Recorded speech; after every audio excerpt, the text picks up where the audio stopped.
আমার সারা বাংলাদেশে যত শিক্ষকদের রক্ত ঝরেছে, আমি সকলের প্রতি আমি আশ্বস্ত করতে চাই, আপনারা, আপনাদের পাশে আমি আছি। আপনাদের চিকিৎসার জন্য কারো কাছে হাত পাততে হবে না, আপনাদের চিকিৎসার জন্য ফান্ড তৈরি করতে হবে না। আমি ব্যক্তি খায়রুন্নাহ আলম এই আন্দোলনে যারা এসে ক্ষতিগ্রস্ত হয়েছে, আমি আমার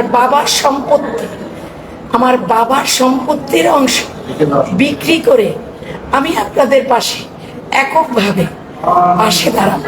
তবুও চাঁদাবাজি করতে দেব না, চিকিৎসার নামে কোনো চাঁদাবাজি চলবে না, ফান্ড তৈরি করতে আমি দেব না।